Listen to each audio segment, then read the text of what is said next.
ಇದು ಸತ್ಯದ ಬೆಳಕು. ವಿಜಯಪುರ ಜಿಲ್ಲೆಯ ತಾಳಿಕೋಟೆ ತಾಲೂಕಿನ ಕೊಂಡೂರು ಗ್ರಾಮದಲ್ಲಿ ಪ್ರಪ್ರಥಮ ಬಾರಿಗೆ ಗುರುವಂದನಾ ಹಾಗೂ ಸ್ನೇಹ ಸಮ್ಮೇಳನ ಸಮಾರಂಭ ಅದ್ದೂರಿಯಾಗಿ ಜರುಗಿತು. ಈ ಕಾರ್ಯಕ್ರಮದಲ್ಲಿ ತಾಳಿಕೋಟೆ ಕಾಸಕತೇಶ್ವರ ಮಠದ ಶ್ರೀ ಸಿದ್ಧಲಿಂಗ ದೇವರು ಸ್ವಾಮೀಜಿಯವರು ಭಾಗವಹಿಸಿದರು.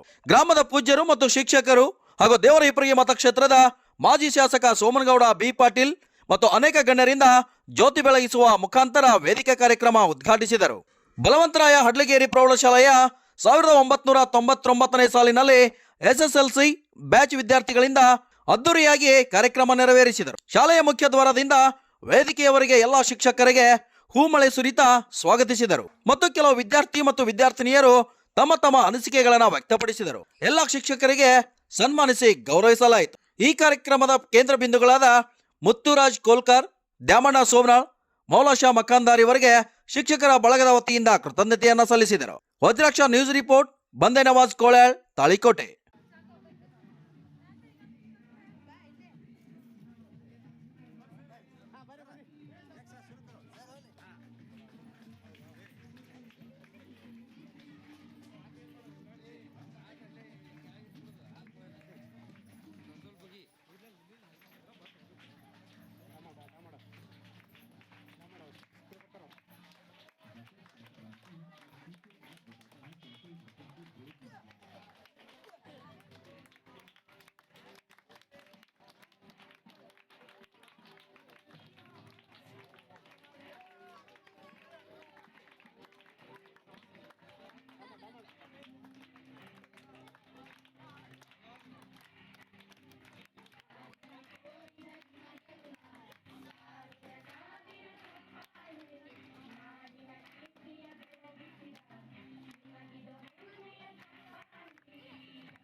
ಬಂದಿಹುದ ಮರೆಯದಿರು,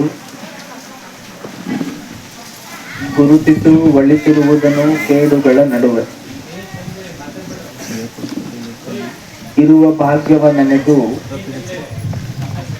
ಬಾರನೆಂಬುದು ಬಿಡು, ಹರುಷಕ್ಕಿದೆ ದಾರಿ ಮಂಕುತಿಮ್ಮ. ದಯಾಸ್ವರೂಪಿ ಖಾಸ್ಕತನನ ಮನ್ಮಂದಿರದಲ್ಲಿ ಸ್ಮರಿಸಿ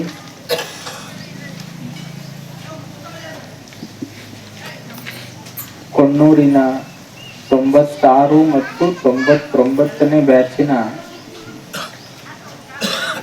ಸ್ನೇಹ ಸಮ್ಮೇಳನ ಮತ್ತು ಗುರುಗಳಿಗೆ ಒಂದು ಗುರುವಂದನಾ ಸಮಾರಂಭದ ದಿವ್ಯ ವೇದಿಕೆ ಮೇಲೆ ವಿರಾಜಮಾನರಾಗಿರುವ ಕೊಣ್ಣೂರಿನ ಮುತ್ಯ ಅವರಲ್ಲಿಯೂ ಕೂಡ ಶರಣಾರ್ಥಿಯನ್ನು ಸಲ್ಲಿಸಿ, ಅವರಿವರನ್ನದೇ ವೇದಿಕೆಯ ಮೇಲೆ ವಿರಾಜಮಾನರಾಗಿರುವ ಬರೇ ಶಾಲೆಗೆ ಅಕ್ಷರ ಅಷ್ಟೇ ಕಲಿಸಲಿಲ್ಲ, ನನ್ನ ಪಾಲಿಗೆ 4 ಮಂದಿ ಗುರುಗಳು ನನ್ನ ಜೀವನದ ಇವತ್ತಿನವರೆಗೂ ಹೇಳಕ್ ಒಂದ್ಸಲ ದುಃಖ ಅನ್ಸ್ತದ. ನನಗೆ ಎಂತ ಕಷ್ಟ ಬಂದ್ರು ಸ್ವಾಮಿ ಹಿಂದೆ ನಾ ಇದ್ದೀನಿ, ನನಗೆ ನಿನ್ ಗಳೆ ಹೊಡೆಯಕ್ ಬರಂಗಿಲ್ಲ, ನಮ್ಮಪ್ಪ ನನ್ ಚೋಳಿಗೆ ಹಾಕಕ್ ಕಳಿಸಿದ್ದ, ಅದನ್ನ ಬಿಟ್ಟು ಬಂದೆ. ನನಗೆ ಒಕ್ಕಲ್ತನ ಬರ್ತದಿಲ್ಲ. ಒಂದ್ ಹೋರಿ ತಗೊಂಡ್ ಗಳೆ ಹೊಡಿಬೇಕಾದ್ರ ಪೊಲೀಸರು ಏನ್ ಸಿದ್ದಪೌಡ್ರ ಮನೆ ಒಂದ್ ಹೋರಿ ತಂದು ಅದನ್ನ ಗಳೆ ಹೊಡೆಯಕ್ ಯಾರು ಕಲಿಸಿದ್ರಪ್ಪ ಅಂದ್ರೆ ಸಂಗನೋಡ್ ಸರ್ ಕಲಿಸಿದ್ರ. ನನಗೆ ಯಾರು ಗಳೆ ಹೊಡೆಯಕ್ ಕಲಿಸಿದ್ರೆ ಸಂಗನೋಡ್ ಸರ್. ನಮ್ಮ ಆನ್ ಗುಣದಿಂದ ಯಾರು ಗಳೆ ಹೊಡೆದಿದ್ದಿಲ್ಲ, ಆ ಗಳೆ ಹೊಡೆಯಕ್ ಕಲಿಸಿದ್ರು. ನನಗ ಎತ್ತಿಗೆ ಮೇವ ಕಂಬಿದ್ರ ಹೇಳಿದಾರ ನನ್ನ ಮನ್ಯಾಗ ಬಂದು ಅಂತ ಹೇಳಿ ಇನ್ನೊಬ್ಬರು ಸರ್ ಇವತ್ತಿನವರೆಗೂ ನನ್ನ ಅವ್ರ ಸೋದರ ಅಳಿಯನ್ಕಿಂತ ಹೆಚ್ಚಿಗಾಗಿ ಮಾಡ್ತಾರಲ್ಲ, ಅವ್ರು ನನ್ನ ನಿಜವಾದ ಗುರುಗಳು. ನಾ ಎಲ್ಲಾದ್ರೂ ದಾರಿ ತಪ್ಪಿದ್ರ ಗುರು ಇಲ್ಲಿ ಬಾಯಿಲ್ ಅಂತ ಹೇಳಿ ಗುಣಕಿ ಸರ್ ಇವತ್ತಿನವರೆಗೂ ನಾನು ಗುರು ಅಂತ ಕರಿತೀನಿ, ನನಗ ಅವ್ರು ಗುರು ಅಂತ ಕರೀತಾರ. ಅಂತ ಗುರುವರ ನಾವೆಲ್ಲ ನೀವೆಲ್ಲ ಪಡೆದದ್ದು ಧನ್ಯ. ನಾವು ಸಣ್ಣೂರಿದ್ದಾಗ ನಮಗ ತನ್ನ ಮನೆಯಾಗ 16 ಸೋಮವಾರ ಮಾಡಿ ನಮಗೆಲ್ಲ ಆ ಸುಳ ಸಮರ ಪ್ರಸಾದನ ಹಂಚಿದ ಆ ಮಹಾತಾಯಿ ಅನ್ನಪೂರ್ಣಿಯ ಆಶೀರ್ವಾದ, ಆ ಕುಲಕರ್ಣಿ ಅಕ್ಕವ್ರ ಆಶೀರ್ವಾದ ನಮ್ಗೆ ಎಲ್ಲಿವರೆಗೆ ಇರ್ತದ ಅಲ್ಲಿವರೆಗೆ ನಾವೆಲ್ಲ ಸಮೃದ್ಧಿ ಆಗೋಣ. ನಾವು ಹೇಳಿದಂತೆ ಬಾಪೋಡ್ ಕಾಕ ಅವ್ರು ಹೇಳಿದಂತೆ ನಾವು ನಡೆಯೋಣ ಅಂತ ಹೇಳಿ ಇಲ್ಲಿವರೆಗೆ ಕೂತು ಹೇಳೋರ್ ಕಂಠ ಸರಿ ಇದ್ರು ಕುಂತೋರ್ ಸೊಂಟ ಸರಿ ಇರ್ಬೇಕಲ್ಲ, ಇಲ್ಲಿವರೆಗೆ ಕೂತಿದ್ದೀರಿ.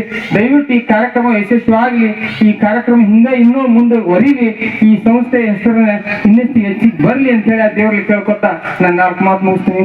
ಸಾಂಬಜೀವಾಜಿ ಒಂದು ಗುರಿ ಅಂತ ಅವಾಗ ಹೇಳ್ತಿದ್ರು.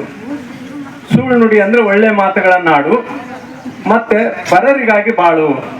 ಅದಕ್ಕೆ ಅವಾಗ ಏನಾಗ್ತಿದ್ದು, ವೀರಗಲ್ಲುಗಳು ಮಾಸ್ತಿ ಕಲ್ಲುಗಳು ಅಂತ ಇರ್ತಿದ್ವಲ್ಲ, ಶೂರರಿಗಾಗಿ ಪತಿವ್ರತೆಯರಿಗಾಗಿ ನೆನಪಿನ ಕಲ್ಲುಗಳನ್ನ ನೆಡ್ತಿದ್ರು ಅವಾಗ.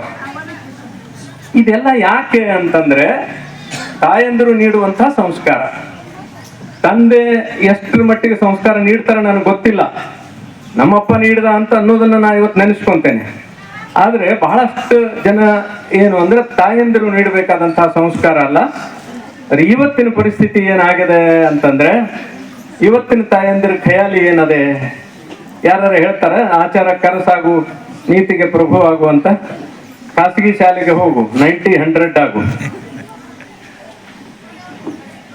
ಅಂದ್ರೆ ಪರ್ಸೆಂಟೇಜ್ ಬೇಕು ಇವತ್ತು. ಯಾಕಂದ್ರೆ CET ಪಾಸ್ ಆಗ್ಬೇಕು, ಆಮೇಲೆ ಮೆಡಿಕಲ್ ಇಂಜಿನಿಯರಿಂಗ್ ಇದೆಲ್ಲ ಆಗ್ಬೇಕು ಅಂತ ಅನ್ನೋ ಅಪೇಕ್ಷೆ ಎಲ್ಲರಿಗೂ ಇರ್ತದಲ್ಲ. ಅದಕ್ಕೆ ಅವ್ರು ಹೇಳ್ತಾರೆ, ನೀ ಆಚಾರಕ್ಕೆ ಆರಿಸಾಗೋದು ಬೇಡ, ಏನು ಬೇಡ.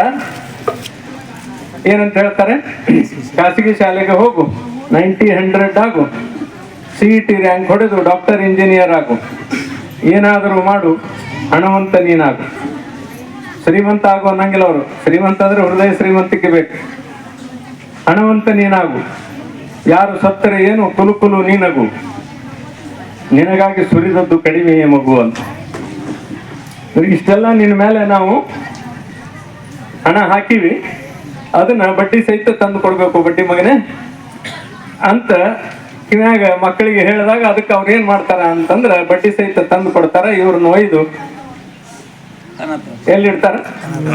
ವೃದ್ಧಾಶ್ರಮದೊಳಗೆ ಇಡ್ತಾರ. ಯಾಕೆ ಬೇಕು ಇದೆಲ್ಲ? ಮನುಷ್ಯನಿಗೆ ಎಷ್ಟು ಇದ್ರೆ ಸಾಕಾಗ್ತದೆ? ಪ್ರೀತಿಯಿಂದ ಮಕ್ಕಳು ತಂದೆ ತಾಯಿಗಳನ್ನ ನೋಡಿಕೊಂಡು ತಮ್ಮ ಕೃಷಿ ತಮ್ಮ ಉದ್ಯೋಗ ಏನದ ಅದನ್ನ ಚಂದಾಗಿ ಮಾಡ್ಕೊಂಡಿದ್ರೆ ಸಾಲುವುದಿಲ್ಲೇನು? ವೈಟ್ ಕಾಲರ್ ಜಾಬ್ಸೇ ಬೇಕೇನು ನಮಗೆ ಅನ್ನುವಂಥದ್ದು ಇವತ್ತು ನಾವೆಲ್ಲರೂ ಕೇಳ್ಕೊಳ್ಬೇಕಾದಂಥ ಪ್ರಶ್ನೆ. ಸರ್ಕಾರದ ಮೇಲೆ ಗೂಬೆ ಕೂಡಿಸ್ತೀವಿ ನಾವು.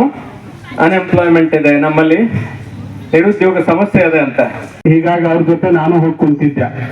ಅವಾಗ ಈ ನಾಡು ಕಂಡಿರ್ತಕ್ಕಂಥ ಬಹುದೊಡ್ಡ ಚಿಂತಕರು, ಬಹುಶಃ ಸ್ವಾಮೀಜಿಗಳ ಶರಣರ ವ್ಯಕ್ತಿತ್ವವನ್ನು ಹೊಂದಿ ರಾಜಕಾರಣದಲ್ಲಿ ಹೋಗಿರ್ತಕ್ಕಂಥ ಕೆಲ ಜನ ಅಪರೂಪದ ವ್ಯಕ್ತಿತ್ವದಲ್ಲಿ BS ಪಾಟೀಲ್ ಸಾಸ್ತೂರವರು. ಅವರು ಈಗ ಹೆಂಗ್ ನೀವು ಋಣಗಳಲ್ಲಿ ಬಹಳ ದೊಡ್ಡ ಋಣಗಳು, 3 ಋಣಗಳು. ಒಂದು ಗುರುವಿನ ಋಣ, ಒಂದು ತಾಯಿಯ ಋಣ, ಇನ್ನೊಂದು ಭೂಮಿಯ ಋಣ.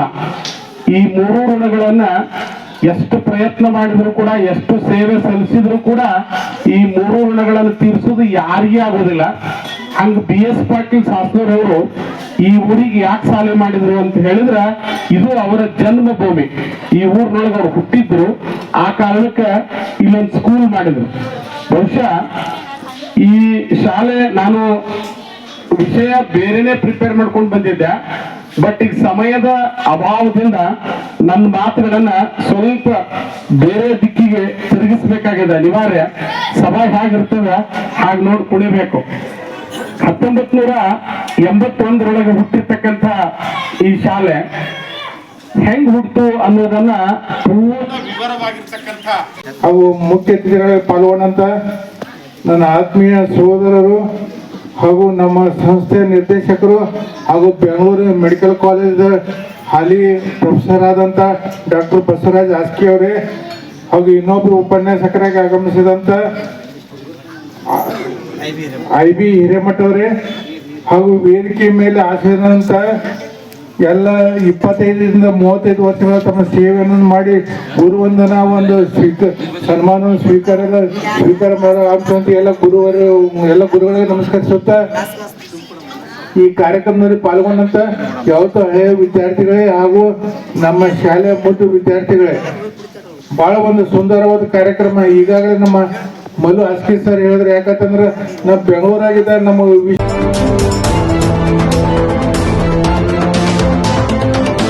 ವಜ್ರಾಕ್ಷ ನ್ಯೂಸ್, ಇದು ಸತ್ಯದ ಬೆಳಕು.